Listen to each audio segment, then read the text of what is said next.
자, 오늘은 벌써 6번째 생명과 번성의 축복. 한번 따라하실까요? 생명과 번성의 축복. 이 생명이라는 단어와 뗄래야 뗄 수 없는 게 번성이라는 단어가 있습니다. 제가 최근에 설교하면서 끊임없이 반복하고 있는 단어 중에 하나가 번성입니다. 한 번 더 따라하실까요? 번성. 번성. 건성 아니고 번성이라고 그랬죠. 번성을 얘기할 때 건성 얘기하면 번성이 건성됩니다.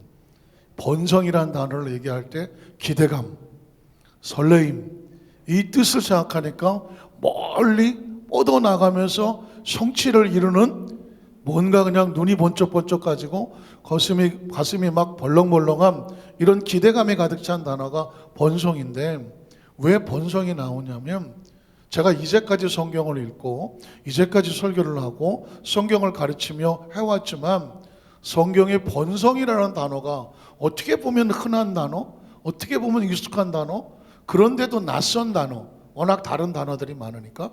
그런데 이 번성이라는 단어가 성경에 너무너무 많은 거예요. 하나님께서 번성이라는 단어를 이렇게 많이 우리에게 선포하시고 숨겨놓으셨구나. 그래서 제가 이 생명에 대한 창세기 강해를 하면서 생명과 뗄래야 뗄 수 없이 계속 선포되고 있는 번성을 발견하게 돼서 번성을 축복하고 번성을 선포하고, 그래서 올해 2021년도 우리 교회 표회가 뭐예요? 하나님의 신앙의 성공 법칙을 지켜서 크게 뭐하라? 번성하라는 거예요. 자꾸 번성을 의식하고 바라보고 꿈꾸고 선포하고, 그것이 내 옷처럼 입혀질 때 번성을 체험하게 될 줄로 믿습니다. 오늘 말씀을 함께 들어갈 때에 혹시 이런 생각해 보셨습니까? 생명을 창조하실 때 하나님은 어떤 생각과 비전을 갖고 창조하셨을까? 굉장히 중요하죠. 하나님께서 우주 만물 또는 인간, 사람을 창조하셨을 때 이렇게 말하면 그냥 많은 것 중에 하나 같잖아요. 그러면 아예 1대1로 하나님이 나를 이 세상에 사람으로 창조하여 내어보내셨을 때, 태어나게 하셨을 때 하나님은 나에 대해서 어떤 비전과 생각과 꿈을 갖고 계셨을까? 생각해 본 적 있다? 생각해 본 적도 없다? 대부분 거기까지 생각을 못 하잖아요. 저도 지금 이 말씀을 묵상하면서 묻고 싶은 거예요. 하나님께서 저를 이 시대에, 이 세상에 태어나게 하실 때는 어떤 생각과 어떤 꿈과 어떤 비전과 어떤 사명을 가지고 저를 이 세상에 태어나게 하셨을까? 하나님의 생각은 어떨까? 아까 처음에 마치 해외 입양된 그 어떤 사람이 부모를 찾아와서 그 당시 그 생각을 알고 싶었던 것처럼, 내가 태어났을 때 기뻐하긴 하셨나요? 내가 태어났을 때 엄마 아빠가 나를 정말 사랑하고 축복하기는 하셨나요? 그럼 어쩔 수 전쟁통이라서 나를 해외에 보낼 수밖에 없었던 것도 나를 위해서 하신 거죠. 이 사랑을 확인하고 싶어 하는 거거든요. 오늘 저와 여러분의 이 세상에 지구라는 이 별에, 이 시대에 태어나서 함께 지금 같이 살아가며 이 공동체에서 하나님을 섬기며 천국 가는 이 방주에 함께 가고 있잖아요. 이 중에 제일 중요한 게 뭐냐면, 내가 이 세상에 태어났을 때, 또 지금 살아가고 있는 때 하나님은 나에 대한 생각을 어떻게 갖고 계실까? 이걸 발견하는 것이 굉장히 중요하죠. 그래서 신앙생활하면서 마치 뭐 지구가 돈다, 태양에 도는 게 아니고 지구가 돈다 라는 것을 깨닫는 것처럼 가슴에 충격적으로 다가왔던 두 가지 단어가 저한테는 뭐냐면 좋으신 하나님. 한번 따라 하실까요? 좋으신 하나님. God is so good. 하나님은 좋으신 하나님이다. 사실 저는 장로교에서 신앙생활을 어려서부터 했는데, 제가 느끼는 하나님은 좋으신 하나님이라는 것은 들어본 적이 없고요. 하나님은 무서웠어. 어려서부터. 주로 구약적인 성경을 듣다가 보니까 복음이란 단어를 이해 못할 때였으니까 하나님이 무서웠어. 늘 계명으로, 계명에서 어긋나면 뭐 어린 나이에 뭐 심판, 하나님의 저주, 하나님의 벌. 왜냐하면 말씀대로 살지 못하고 어린 나이에 하나님 말씀을 잘 못 지키잖아요. 그래서 지금도 생각나는 거는 어렸을 때는 한 주간 내내 막 크리스찬인데 크리스찬답지 살게 하질 못해. 학생인데 그냥 세상 친구들 별 다른 게 없어. 그래서 어떻게든지 주일이 다가온 마음이 불안해. 주일날 오면 교회 들어올 때마다 이렇게 조금 움츠리고 들어와. 혹시 뭐 천장에서 뭐 떨어지는 건 아닌지 무서우니까, 하나님 무서우니까. 내가 한 꼬라지를 내가 아니까. 그래서 그것도 앞에 못 앉고 뒤에 이제 싹 앉아갖고 이제 그때부터 하는 건 회개죠. 주여 이 죄인을 어린 나이에 뭐 이렇게 죄가 많아서 하여튼간에 뭐 회개할 것밖에 없었어. 그리고 예배를 드리고 나면 그나마 좀 용서를 좀 해주신 것 같아서 조금 마음이 편해서 나가지만 바깥에 나가면 또 똑같아. 왜 그러냐면 내 자신을, 신앙을 지켜낼 수 있는 내 안에 힘이 없었던, 그러니 고민과 갈등과 이런 것들이 항상 머릿속에 있었으며 하나님이 두렵기 때문에 멀리 나가지를 못하며 이런 어떤 약간은 반복된 신앙 같은 이런 갈등과 고민이 어린 나이에 너무 많았어요. 그래갖고 그 당시 제가 고등학교 때인가 그 전도사님이 총신대 출신 전사님한테 질문을 했던, 같이 대화하다가 정말 예정론이 있습니까? 예정론이 있다. 그 예정론이 뭡니까? 지금 내가 아무리 엉망진창 살아도 하나님은 구원받을 자를 다 죽기 전에 구원시켜 주신다. 그래요? 그러면 내가 이 젊은 나이에는 내가 좀 내 마음대로 살고 어차피 다 예정돼 있으니까 나중에 죽기 전에 전부여 의지 없어서 하고 와서 구원만 받으면 되지 뭐. 아멘 할 줄 알았는데 아멘 안 한대. 그래서 제가 그 부분을 이제 그 전사님한테 막 어필을 했더니 그게 아니고 하고 또 막 설명을 해주셨는데 결론은 어떻게 났는지 잘 기억이 안 나요. 그만큼 사실 청소년기에 신앙의 갈등과 고민은 많았어요. 이걸 어떻게 해결하느냐? 의식은 알아요. 난 하나님 안에 있어야 되고 하나님의 사람이고 하나님의 자녀인데 하나님에 대한 두려움도 있는데 하나님의 은혜와 하나님의 복음에 대한 것에 대한 확실한 체험이 없었기 때문에 두려웠어요. 그러다가 조심스럽지만 순복음교회에 와서 처음 들었던 찬양이 뭐냐? 좋으신 하나님인 거야. God is so good. 난 듣는 이 처음인 거거든요. 우린 너무 흔하게 부르고 뭐 오래되고 뭐 찬양도 짧고 그러지만 그 찬양이 어마어마한 거예요. 제가 미국에서 어럴로버트 대학에서 공부를 할 때에 거기서도 그 찬양을 부르니까 아리소굿을 부르는 거예요. 근데 인사도 그렇게 해. 어떤 교수님 이름을 잊어버렸는데 교수님이 이렇게 God is so good 그러면 all the time 뭐냐면 항상 하나님은 좋으십니다. 항상 좋으십니다는 거예요. 그러니까 교수가 God is so good 그러면 학생들은 all the time 그럼 학생들이 God is so good 그러면 교수가 all the time. 그러니 이런 의식을 가지고 있는 사람은 항상 생글생글이죠. 항상 생글생글이고 항상 신이 나 있고 항상 행복하고 어떤 일을 만나도 God is so good. 누가 힘들고 무거워서 뭐 와도 Hey, God is so good. 하나님은 좋으신 하나님이야. 지금도요, okay, all the time. 항상 좋으신 하나님이야. 그러니까 어떻게 하라고요?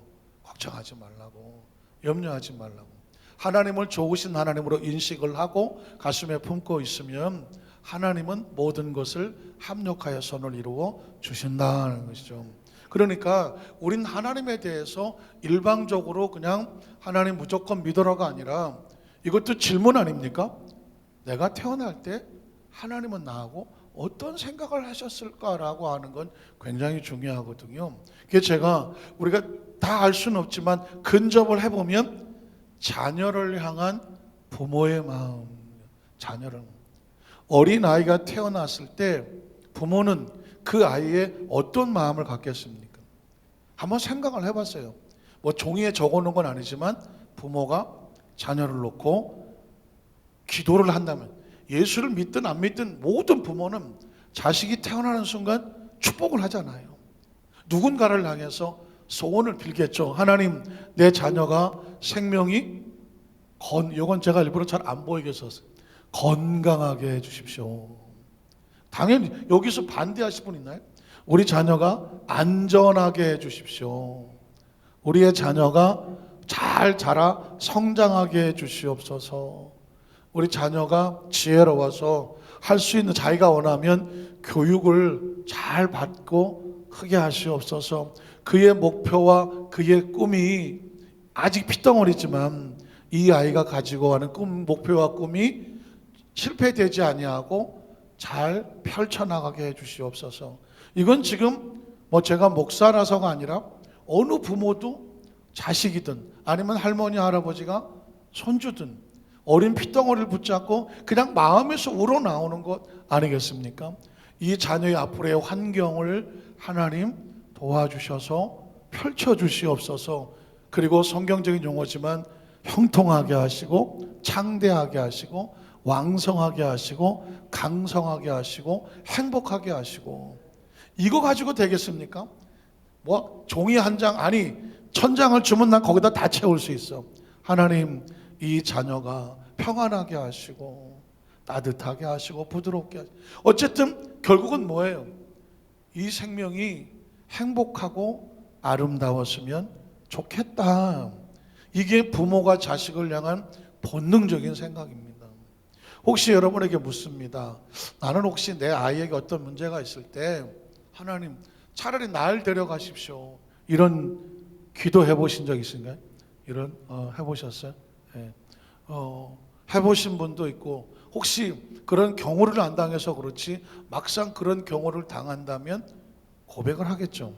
보통 드라마 같은 데서, 영화에서 나오지 않아요? 자기 자식이 큰 사고를 당할 때 막 하늘도 무심하시지 차라리 날 데려가시오 하고 막 우는 어떤 하나님을 모르는 사람이라도. 근데 저는 그런 기도를 해봤어요. 제가 한번 말씀드렸지만 저희 집 아이가 몇 년 전에 미국에서 큰 대형 사고를 당했을 때 목요일 저녁에 전화를 받고 비행기 티켓을 급하게 구하니까, 하루 만에 구하려니까 잘 안 되잖아요. 다음날 금요일날 저녁에 비행기를 타고 LA를 가는데 13시간 동안에 할 수 있는 게 아무것도 없잖아요. 할 수 있는 게 아무것도 없다는 게 그렇게 피가 말리는 것인지를 몰랐습니다. 그때 그런 기도 해봤어요. 아이는 뇌 수술을 받는데, 뇌 수술을 받고 있다는데 결과도 모르겠고 얼마나 어떻게 끝난지도 모르겠고. 그러니까 진짜 처음, 난생 처음, 하나님, 가만히 생각해 보니까 저는 그래도 좀 살았어요. 나 그런 생각 안 해봤거든요. 근데 좀 살았잖아요. 그 아이는 더 살아야 되잖아요. 하나님, 차라리 날 데려가십시오. 절 데려가. 그런 기도가 처음 나와 보더라고요. 그러니까는 이게 부모인가 보다. 이게 부모인가 보다. 아이를 생각하는 마음이 그 속에서 쏟아져 나는 거예요. 이걸 내가 자꾸 끄집어내는 이유는 뭔지 아십니까? 하나님이 날 어떻게 생각하시는가. 내가 눈물을 흘릴 때, 내가 위기를 당할 때, 내가 정말 처절한 사망의 음침한 골짜기를 지나가고 있을 때 하나님은 나에게 어떤 생각을 갖고 계실까? 이걸 알고 싶은 거예요.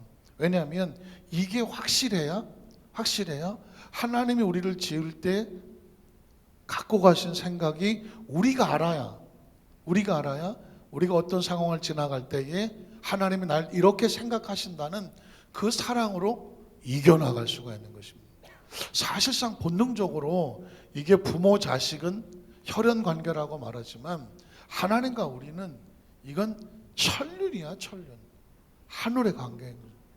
최근에 나이가 65살 먹으신 남자인데 오토바이를, 올드 모터사이클이죠. 그 오토바이를 수집을 하는데 보니까 38대를 수집을 했어요. 한 대당 3천만 원이 넘어. 계산해 봤더니 12억이야. 이 사람이 오토바이를 한번 처음 탔을 때 하던 어깨 딱 올리고 할리 데이비슨 나가고 그러거든. 그때 자기 심장이 떴던 그 설레임을 그걸 잊을 수가 없어갖고 몸이 아파서 막 힘들었는데 오토바이 타고 하고 했더니 심장이 뛰면서 자기도 모르게 막 웃음이 누가 시키지도 않았는데 너무 좋아갖고 웃음이 막 나오더라는 거예요. 몸이 날아갈 것 같더래. 그래서 한 대 한 대 모으기 시작한 게 38대야. 12억이야 12억.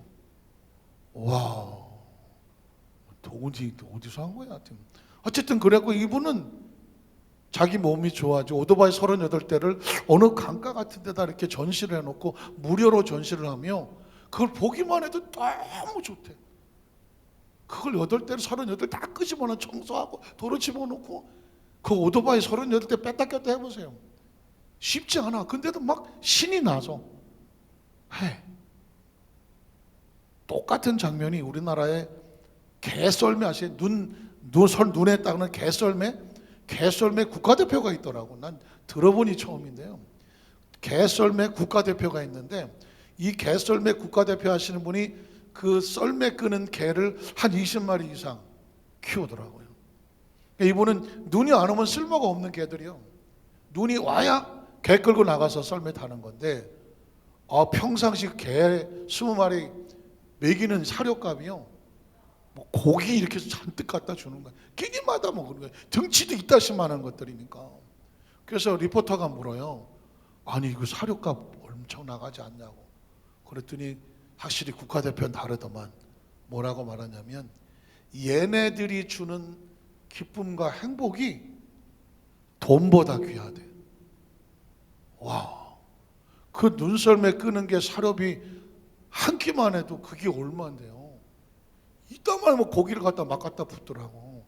그런데 그 돈 들어가는 것보다 얘네들이 나한테 주는 기쁨과 행복이 너무 크기 때문에 돈 들어가는 게 아깝지가 않대.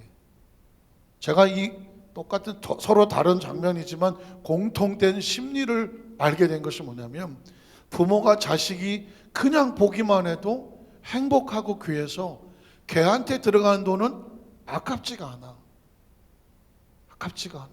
물론 조금 아깝지 조금. 그런데도 불구하고 정작 필요할 때는 써야 되는 상황이. 오토바이 하는 사람은 오토바이에 돈 들어가는 게 아깝지가 않고 개 끄는 사람은 개 사료값이 아깝지가 않아. 하물며 하나님이 자기 형상과 모양을 닮은 사람 하나님의 자녀를 해놓고 뭐가 아깝겠어. 이렇게 파고 들어가면 성경 속에 복이라는 단어와 번성이 왜 나오는지를 알게 되는 겁니다. 자, 하나님께서 창세기 1장 26절 성경 구절 뜰까요? 잘 보세요. 너무 잘하는 말씀이지만 하나님이 이르시되 진짜 너무 귀하니까 내가 이 자녀에게 무엇을 줄까? 이렇게 접근해 보세요. 하나님이 사람을 지으시려고 하는데 내가 이 사람에게 뭘 줄까? 최고를 주고 싶은 거예요. 최고, 하나님의 최고. 그럼 하나님이 있어서 최고 좋은 게 뭐냐면 형상과 모양이야. 하나님 닮은 꼴을 주시는 거예요. 저와 여러분이 하나님을 닮은 거예요. 이 세상의 최고의 축복은 뭐냐면 우리가 하나님의 형상과 모양을 받았다는 것입니다. 이건 돈으로 계산이 안 되고 그 어떤 것과 계산이 안 되는 저와 여러분의 셀프 리스펙트라고 하는 자존감을 가져야 돼요. 자존감. 한번 따라 하실까요? 나는 하나님으로부터 하나님의 형상과 모양을 선물로 받았습니다. 나는 하나님을 닮았습니다. 저와 여러분이 하나님을 닮았다는 것 그거 하나로 이 우주 아니야 어디를 통틀어도 우리보다 귀한 존재는 없어. 그래서 우리 생명이 천하보다 귀하다고 할 때 생명이 물질이 아니라 생명은 하나님의 형상과 모양이고 나중에 나오지만 하나님의 생기 생명의 기운을 그 형상과 모양에 넣어주셨으니 이건 뭐 주실 수 있는 최고를 주시는 거예요. 그래서 우리가 육적인 존재가 아니라 생명, living spirit, 살아 움직이는 영적인 존재가 됐다는 것이죠. 이 세 가지만 갖춰도 지구 아니 우주상에 우리하고 비교할 가치는 없어요. 하나님의 형상과 모양, 하나님의 생기, 그리고 하나님의 주신 영, 이 영적인 이 존재는 우리가 받은 것의 최상이야. 최상이야. 그래서 저는 이 말씀을 함께 나누면서 너무 감사한 게 새로 우리 자신을 찾아보는 거예요. 우리라고 하는 존재가 이런 존재구나. 형상을 따라 우리 모양대로 우리가 사람을 만들고, 자, 누가 만들었다고요? 하나님이 만든 거예요. 여러분, 누가 만들었냐에 따라서 가치와 목적은 어마어마하게 다릅니다. 뭐 레오나르도 다빈치, 뭐 미켈란젤로, 라파엘로, 세계 3대 뭐 미술가, 화가, 이런 사람들이 그려놓은 그림은요 지금 수십억, 수백억 해도요 못 사. 우리는 줘도 뭐 그냥 가치를 모르지만 그 미술 소장품 하는 사람들의 가치는 게임이 안 돼. 아니 혹시 국민일보 어디 신문에 보니까 운석을 판다고 나왔더만. 운석을 판다고, 조금 아마 오늘 나왔을지 몰라요. 돌덩어리 하나 사진 찍어서 운석을 팝니다. 시가 20억. 그런데 형편상 10%만 받고 2억에 팝니다. 살 사람 줘도 힘들어. 그런데 이 운석이라고 하는 것은 우주에서 떨어진 돌인데 이 가치를 연구하는 사람은요 그 200억이라도 삽니다. 왜냐하면 우주에서 떨어지는 돌이 이게 어디나 있겠어? 절대 안 되잖아요. 그러니까 여러분, 누가 만들었느냐는 게 중요한 거예요. 제가 지금 이 말씀을 드리는 것은 저와 여러분의 존재 자체를 절대로 우습게 여기지 말라는 거예요. 우습게 여기지는 않겠지만 더 뭐 부풀릴 것도 없지만 절대로 깎아내려도 안 돼. 존재 자체가 하나님이 사람을 만들고 뿐만 아니라 그들로 어떻게 바다의 물고기와 하늘의 새와 가축과 온 땅과 땅에 기는 모든 것을 다스리게 하자 위임했다. 위임하고 위탁했다는 것입니다. 우리한테 맡기셨다는 것입니다. 이것도 하나님으로부터 부여된 권한이죠. 그래서 자, 형상과 모양, 다스릴 수 있는 권세, 권한과 능력, 더 나아가서 우리 영적인 존재이기 때문에 하나님과 예배하고 교통하고 교제할 수 있는 축복이죠. 지구상의 그 어떤 생물체도 인간을 제외하고는 하나님 앞에 예배할 수 있다 없다? 뭐가 달라요? 영이 없습니다. 지능은요 사람하고 비슷하게 오는 지능도 많습니다. 돌고래도 뭐 어린아이들 뭐 몇 살짜리하고 비슷하다고 말하고 IQ 70짜리도 많이 있습니다. IQ 인텔리전스 퀄리티라고 하는 그 IQ가 70 정도 되면 보통 어린아이 정도 그냥 사람하고 비슷해요. 그러나 걔네들이 예배를 합니까? 찬양하고 하나님을 인식합니까? 안 됩니다. 침팬지가 제 아무리 비슷하게 놀아도 예배는 안 돼. 왜? 예배는 영이야. 예배를 드릴 수 있는 것은 축복이에요. 하나님이 부여하신, 하나님과 교통할 수 있는 엄청난 축복이라는 것입니다. 그래서 여기 제가 영적인 축복이라는 거 이런 걸 말씀해 드렸고요. 자, 그러면 창세기 1장 28절에 들어가서 처음 시작하는 게 뭐냐면 하나님께서 그들에게 복을 주시며 그랬습니다. 복을 주시며. 그러니까 사람을 창조하고 형상과 모양과 위탁을 해놓고 복이라는 단어가 툭 하고 튀어나와요. 그러면 각자 가지고 생각하는 복이 있겠죠. 여러분은 뭐가 복이라고 생각합니까? 로또 한번 맞는 게 복인가요?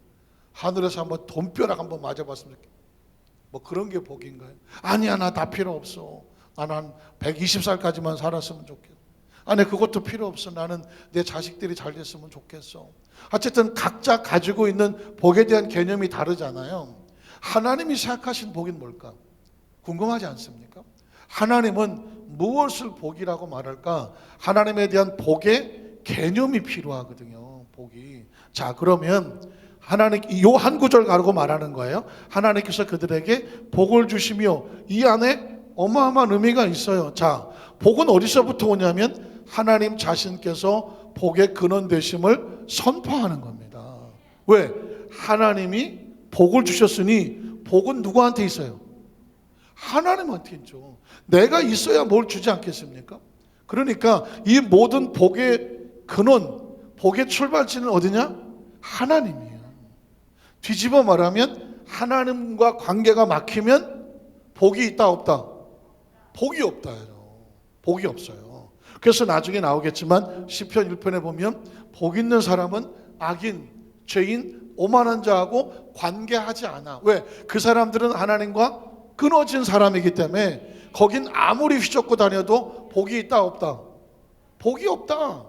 그러니까 지혜로운 사람은, 복 있는 사람은 어디 가야 복이 있을지를 눈치를 채고 그 복 있는 사람 복의 길을 따라가는 거죠. 그게 복이에요. 그래서 하나님이 그들에게 복을 주시며 성경에 처음 나오는 복이라는 단어예요. 눈치를 딱 채보니까 이 복은 어디서 온다? 하나님 자신께서 복의 근원 되심을 선포한다. 복이라는 것은 받는 것만 가지고 안 돼. 자, 복을 창조하신 분이 공급을 하죠. 복은 또 뭐가 돼? 유지가 돼야 돼. 받았는데 없어지면 이것처럼 허전한 것도 없어. 복을 공급받았으면 그 다음에 유지를 해야 되고 그 복이 내 삶에 조화를 이루어야 돼. 조화. 가끔씩 보면 토지 보상 받아서 가난하고 힘들거렸던 집에 뭐 수십억의 돈이 들어왔는데 그 돈 가지고 행복했다는 사람이 없어. 그 돈 가지고 행복했다는 사람이 없어요. 희한하죠? 우리 같은 사람은, 아니 우리 교회 성도들은 진짜 행복할 텐데. 근데 대부분은 그 돈 때문에 형제가 갈라지고 서로 싸우고, 실제로 제가 강서교구에 있을 때에 방화동이 싹 밀리고 아파트가 세워질 때였거든요. 그때 그 보상받았는데 한 10억인가 나왔다 그래요. 그 당시 91년 도니까 10억이면 어마어마하죠. 30년 전이네 벌써. 그런데 그때 아마 대형 사고가 났는데 신문에 나오기를 형제가 셋이, 아들만 셋. 그런데 셋째 아들이 조금 모질라. 근데 셋째 아들이 모질란 놈이 술이 취해갖고 이제 들어왔는데 막 두 형하고 아버지하고 셋이 앉아서 이 10억을 어떻게 나눌 거냐, 그걸 얘기를 하고 있었는데 이놈이 바깥에서 들었어. 들어보니까 아버지하고 아들 둘이 이러는 거야. 야, 이 10억이 나왔는데 이걸 어떻게 할까? 형들이 똑같이 나누겠냐? 그러니까는 아닙니다. 셋째 저놈은 애가 모질라갖고 술이나 처먹고 돌아다니니 돈 줘봤자 저놈은 다 날릴 거니까 셋째는 주지 말자고, 셋째한테는 말하지 맙시다 하는 거예요. 그걸 바깥에 다 듣는데, 그러니까는 그렇게 나도 걱정이다. 그러면 아버지하고 아들하고 해서 우리가 셋이 잘 나눠갖고 우리가 조용히 없애자. 어떻게 조용히 하는 걸 하자. 그리고 자는데 그 얘기를 듣고 셋째가 바깥에 나가서 칼을 들고 가고 자는 동안에 아버지 형 둘 다 찔러 죽였어요. 조금 모질란 것도 있었고 술 기운도 있었지만, 아니 10억이 들어왔는데 셋이 나눠 갖고 자기는 모질라다고 안 준다는 거예요. 그래갖고 신문에 대형 사고가 났습니다. 혹시 저거 아십니까? 부부가 같이 이렇게 있었는데 어느 날 부인이 흔적 없이 사라졌어. 그 가족이 아무 얘기 안 하고. 알고 보니까 로또가 당첨이 됐어. 부인이. 그래갖고는 가족에게 아무도 얘기 안 하고 혼자 비행기 타고 해외로 나르셨어. 나중에 알고 보니까 부인이 로또를 당첨됐다는 소식을 알게 된. 부부와 자식들이 얼마나 허전하겠어. 혹시 우리 교회 성도들 가운데 갑자기 어느 날 소리 없이 안 보이면 축복이라고 하는 것은요, 조화가 돼야 돼요. 그것이 내가 감당할 만하고 그걸 가지고 서로 더불어 함께 살아갈 만해야 그게 복이 되는 거거든요. 자, 그래서 두 번째 복은 뭐냐면 우리가 하나님께로부터 나온 거예요. 저와 여러분이요, 어디서부터 나왔는지 자신의 출처를 안다는 것은, 이게 사람은 본능적으로, 모든 생명은 그게 궁금해. 그리고 그걸로 인하여 자신의 자존감이 갖게 돼요. 우리는 어디서부터 나왔냐면 하나님으로부터 나왔어. 그러면 하나님으로부터 나왔다는 것은 내 안에 하나님의 주인이 있다는 것이고, 내가 삶에 계획이 있다는 것이고, 목적이 있고 사명이 있고, 내 미래는 하나님이 분명한 목적이 있어서 끌고 가시는 것입니다. 그게 뭐 $5 받은 것처럼 안 크지 않아도 돼. 뭐 $2 받은 것처럼 적당하다. $1 작아도 괜찮아. 중요한 것은 각자 모양에 따라서 하나님의 목적과 이유가 있어서 그분의 손에서 나왔다는 거면 돼요. 제가 그 전에 그런 얘기했죠. 교회 성전 안에서 성구들이 서로 누가 잘났냐라고 서로 싸웠다 했다고 하잖아요. 이 성전 안에서 누가 제일 중요하냐, 뭐 그런 생각 하겠죠. 야, 뭐가 제일 중요하냐? 그랬더니 강대상이, 야, 그래도 우리 그 교회는 강대상이지, 거기서 말씀이 선포되지 않냐. 그랬더니 또 마이크가 웃기고 있네. 마이크가 없어 봐라, 성도들이 듣냐? 그랬더니 피아노가, 아이고, 찬양을 할 때 반주가 없어 봐. 그러니까 또 그렇잖아요. 그랬더니 장의자가 앉아갖고 야, 의자가 없어 봐라, 성도가 오냐. 그러니까 또 의자가 있어야 되잖아요. 그랬더니 벽하고 천장 구석에서 이것들이 건물이 없는데 누가 오냐 이러면서 또 건물이 또, 그러니까 뭐 서로 잘났다고 막 싸우고 있는 거예요. 그런데 천장에서 붉은 물이 뚝뚝 떨어지더라는 거 아닙니까? 그게 보니까 못이야, 뭐 조그만 못이. 지금이야 뭐 이렇게 됐지만 옛날에는 판자로 이렇게 못이 눈물을 흘려. 왜? 구석구석 처박혀 누가 알아주지도 않고, 뭐 녹은 쓸어갖고 그냥 그 힘든 거 다 버티고 앉아있는데, 이 못은 자랑할 게 없어. 자기가 뭐 강대상이야, 마이크야, 무슨 의자야, 뭐 아무것도 없어. 그러니까는 홀로, 난 아무짝에 쓸모없는 놈이구나, 눈물을 흘리는. 그래갖고는 이 못이 녹이 쓸어갖고 눈물을 흐르다 보니까 그 옆에 있는 널판지들이 다 썩어가기 시작해갖고 못이 툭툭 떨어지면서도 나같이 쓸모없는가 그냥 떨어져요. 그런데 그날 밤에 태풍이 오고 비가 쏟아지니까는 천장이 날아가니까 성전 안에 비가 꽉 찼어. 강대상도 잠기고 마이크도 잠기고 피아노도 잠기고 의자도 잠기고. 그때 비로소 뭐라고 말할까요? 왜 천장이 떨어졌지? 못이 없네? 진짜 중요한 건 뭐예요? 못이야. 보이지 않지만, 남이 알아주지 않지만 곳곳에 숨어서 그 교회를 구석구석 지탱하면서 유지하고 있는 보이지 않는 작은 못들, 이게 교회를 버티고 있는 것이고, 그 안에 비로소 의자도 안전하고 뭐 피아노도 안전하고 강대상도 안전하고 그 안에 모든 시설들이 그래서 안전한 거지. 정말 힘들고 어려운 것은 그 지붕 위의 천장에서 그 엄동산을 다 버티고 있는 보이지 않는 손이죠. 사실 하나님의 나라는 그렇게 가는 거예요. 저와 여러분이 무슨 뭐 남 앞에 화려하게 요란하게 뭐 박수는 못 받다고 할지라도 이름 없이 빛 없이 소리 없이 하나님의 일을 하는 서로에게 작은 못과 같이 힘이 되어 받쳐준다면, 하나님의 눈은 어디가 있냐면 그 작은 못에. 한번 따라 하실까요? 우리는 하나님의 눈에 발견되어지는 작은 못들입니다. 작은 못이, 거기에 프라이드를 가지면 전 세계에 훌륭한 교회도 많고 훌륭하신 분들도 많아. 그러나 그곳에 의해서 우리가 영적으로 무슨 열등감을 갖거나 아무것도 같지 않아. 왜? 그 자리에 여의도 안산교회가 이 안산의 작은 목과 같이 이곳에 바뀌어서 여기서 주어진 영혼을 위해서, 영혼 구원을 위해서, 사명을 감당하기 위해서 각자가 최선을 다하면, 우리의 주어진 사명만 잘하면 전 세계에 있는 모든 교회가 목과 같이 하나님의 나라를 지켜나가고 이끌어 나가실 줄로 믿습니다. 그런 거죠.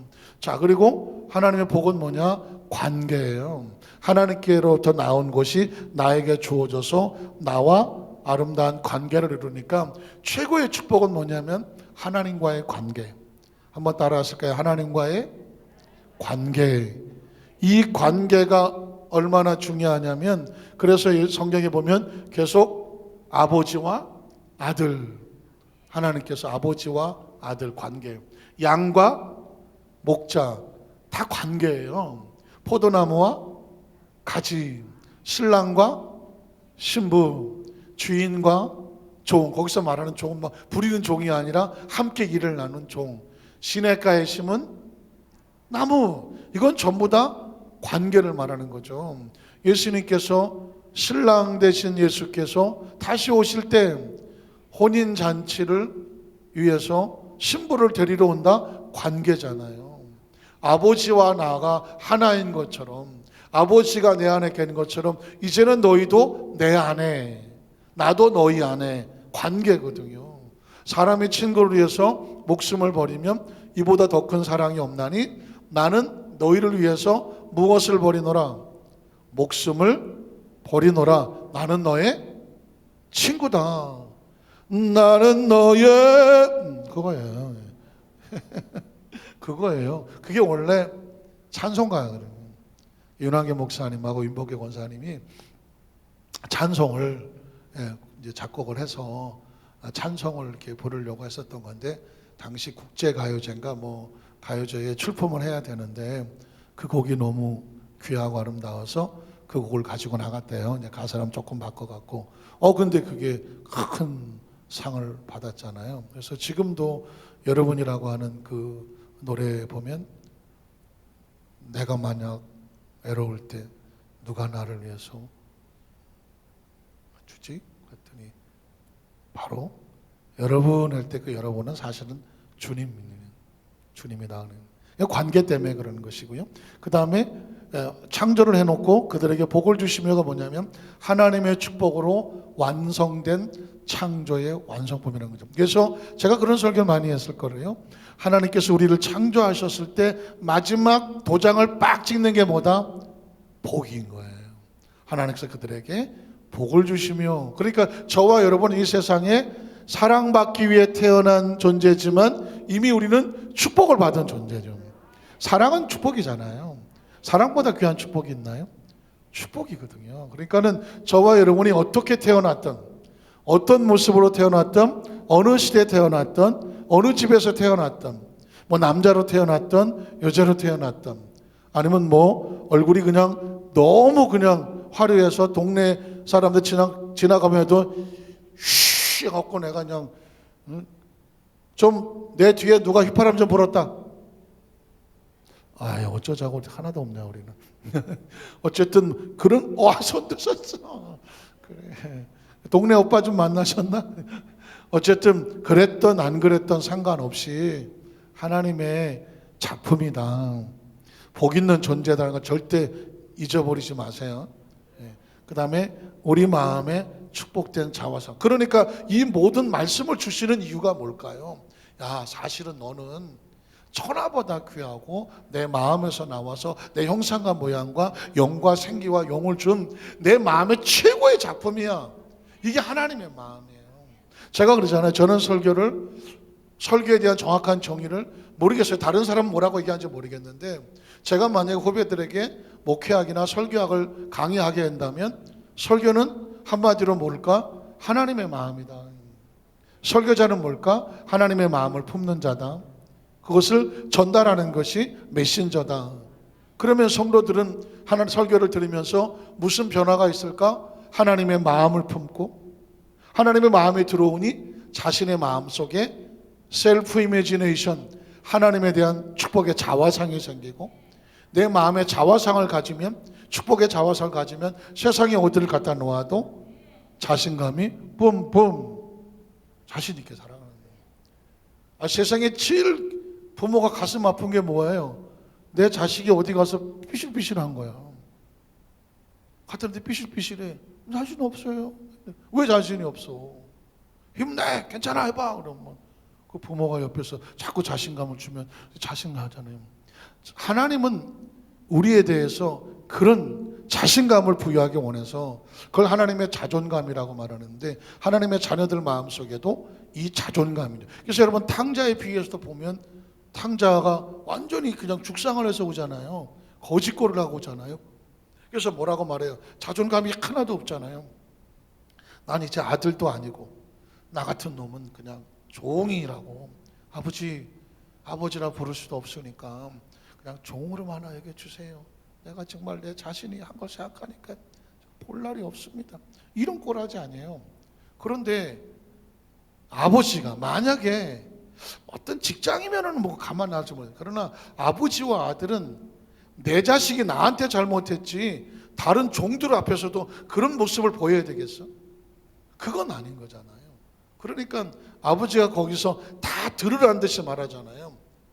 좋은 옷을 갖다 입히고 좋은 신발 갖다 주고, 그가 말 앞에서 자기 반지 뽑아주고, 야 가서 제일 좋은 송아지, 살찐 송아지 잡아, 이렇게 말하는 이유가 뭘까요? 다른 모든 종들이 볼 때, 야, 저 주인은 아들을 끔찍하게 사랑하는구나, 아들에 대한 조금의 상처를 주기를 원하지 않는구나. 그러면 나머지 그 종이, 그 아들이 그렇게 돌아왔을 때 종들이 보고 그 아들을 비웃을 수 있어요, 없어요? 비웃지를 못하죠. 혹시 그가 부족하다고 할지라도 아버지의 권한으로 다 덮어져 버렸는데 누가 감히 내 자식에 상처를 줄 수가 있겠어요? 여러분, 탕자의 비유는 적어도 제가 보는 각도에선 그래요. 이게 하나님의 아버지의 마음이에요. 아버지의 마음이에요. 심지어 큰아들이 와서 아버지 저 새끼 좀 야단 좀 치세요. 저거 그 아버지 재산 가지고 가서 다 날려버린 놈이고요, 잊어버렸어요. 저 창기랑 다 날려버렸어요. 이 집안 망신 다 시켰어요. 나 저런 놈 내 동생으로 못 둬요. 아버지 왜 가만히 있어요? 그 얘기는 아버지 속을 뒤집어 놓는 거잖아요. 그걸 모르나요? 아버지가 뭐래요? 가만둬. 얘는 죽었다가 살아왔어. 이렇다가 살았어. 너도 내 자식이지만 얘도 내 자식이야. 그러면 큰형이 동생 마음대로 할 수 있어요, 없어요? 마음대로 할 수 없죠. 너나 다 내 자식이고 너 귀하고 내도 귀해. 지금 아버지는 이 작은 아들에 대해서 아버지와의 관계 속에서 내가 슬프고 나한테 잘못하고 있을지 모르지만 다른 사람과의 관계 속에서는 너하고 네가 무시할 존재가 아닌 원래의 존재 자체에 축복된 자화성을 회복하기를 원하시는 거예요. 왜냐하면 자녀는 부모의 자존심이잖아요. 하나님의 자녀는 하나님의 자존심입니다. 한번 따라하실까요? 하나님의 자녀는 하나님의 자존심이다. 저와 여러분 어디 가서 쭈삣쭈삣하고 비실비실하고 이러고 있으면 누가 자존심이 상해요? 하나님이 상하지. 무슨 말씀인지 아시겠어요? 그러니까 아랫배 힘 빡세게 주시고 교만하고 뭐 잘난 척 하라 얘기가 아니라, 세상 어디 갖다 놓아도 우주는 하나님의 짐, 지구도 하나님의 짐, 우리 속에는 하나님의 형상과 모양, 나를 통해 하나님 일하기를 원하시고 내가 부족하고 모자라면 아버지가 채우시고 내 모습 그대로 다 용납하셔서 하나님의 자존심이 가고 내가 부족한 만큼 나를 통해서 뭔 일이 나타나면 하나님 영광 받으시는 것이죠. 그래서 이 복이라는 단어가 두 번째로 보면 번성이라는 단어로 나오는 것입니다. 번성은 그냥 덜렁 나오는 게 아니라 이제 복을 받아 생명을 받았어. 그러면 생명의 삶은 어떻게 돼? 삶은 번성해야지. 받은 생명이, 아까 뭐 생명이 그냥 생명을 받았다고 이렇게 있는 게 아니라 나무도 씨앗에 심겨서 하면 생명이 살지만 자라고 뻗어서 휘황찬란하고 시냇가에 뻗은 나무처럼 시절을 쫓아 열매를 맺으며 번성 아니겠어요? 양을 뭐 가축이나 이런 걸 줘도 그게 한 마리가 그냥 한 마리 있는 걸 원하겠어요? 또 새끼를 낳고 해서 막 가득 한 때, 두 때, 반 때는 번성이잖아요. 하나님은 우리에게 생명을 주시되 생명으로 끝나지 말고 어떻게 그 생명을 가지고 어떻게 해라? 번성해라는 것입니다. 번성. 오늘 시간이 좀 많이 가서 여기서 끝을 내야 될 상황인데, 자, 창세기 1장 28절 한번 읽어볼게요. 하나님이 그들에게 복을 주시며 하나님이 그들에게 이르시되 생육하고 뭐해라? 번성이 여기서 나오는 거예요. 창세기잖아요. 1장이잖아요. 28절이잖아요. 복이 나오면 번성이 따라 나와. 그리고 그 번성의 끝은 뭐예요? 충만이야. 충만. 자, 생명이 시작이에요. 복이 시작이에요. 근데 복은 시작으로 끄지 않고 씨앗과 같아서 씨앗은 자라서 뻗고 울창해지잖아요. 그러니까 우리에게 주신 생명의 축복은 생명으로 태어나는 끝나는 것이 아니라 두 번째 과정은 뭐 해야 돼? 번성해야 돼. 번성해야 돼. 그게 요한 3서 2절에서 자랑하되 내 영혼이 잘됨같이 범사가 잘되고 강건하기를 내가 간구하노라. 그걸 세상에서는 번영의 축복이라고 세속신앙이다라고, 이 하나님이 꼭 축복만 하시는 분이냐? 하나님 앞에서 올바르지 않으면 징계하고 정죄하고 하나님의 두려움을 가르쳐야지 경외함을 가르치지, 틀린 말은 아니야. 그러나 하나님이 우리에게 주시고 있는 생각에 번성과 번영과 강성과 창대와 왕성과 충만은, 이건 생명이면 누구나에게 필요한 거죠. 만약에 여러분이 자녀가 있는데 우리 자녀가 번성하기 원하고 창대하기 원하고 왕성하기 원하면, 아이고 부모가 돼갖고 자식한테 아유 성공적인 것만 아주 성공만 가리키고, 아유 저 부모는, 이렇게 생각하십니까? 생명은 존재적으로 번성해야 되는 거예요. 창대하고 왕성하고 강대해서 충만해서 그 생명을 가지고 해야 할 일이 많잖아요. 카카오의 그 뭐 무슨 범수 회장인가? 자기 재산의 반을 내놔서 사회에 헌원하겠다. 근데 재산이 조단이야, 조단이. 10조인지 20조인지 뭐 카카오만 가지고. 만약에 10조라고 하면 더 되는 것 같던데 5조를 환원하겠다는 거예요. 그러면 5조를 환원하려면 10조가 있어야 돼. 나는 조라는 돈은 보지를 못해갖고 모르겠지만, 그러면 10조는 이게 뭐예요? 창대 아닌가요? 10조는 상상이 안 되는 돈이잖아요. 거기 가본 사람만이 나눠줄 수 있는 거잖아요. 창대를 해봐야 반을 나눠주지, 강성을 해봐야 나눠주지. 그 10조를 꿈꾸는 사람한테 야 그런 거 성공하는 거 아니야, 세속적인 거야, 너 그런 거 하면 안 돼, 내가 세속적이냐, 이럴 부모가 있습니까? 제가 막 극단적인 예를 들었지만, 그래서 하나님의 존재 자체는 생명의 복을 받았다면 번성해 나가라는 것이고, 자 그러면 이제 다음 시간은 이렇게 한 번 더 할게요.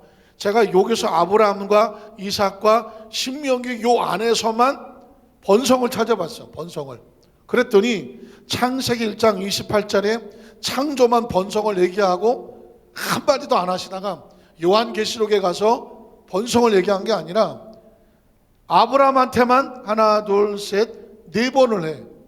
그리고 이삭한테도 하나 둘 세 번을 해. 그리고 제가 건너뛰고 신명기 내가 찾지도 않았어. 다음엔 요것만 가지고 찾을 때 신명기에서 내가 더 찾아올게요.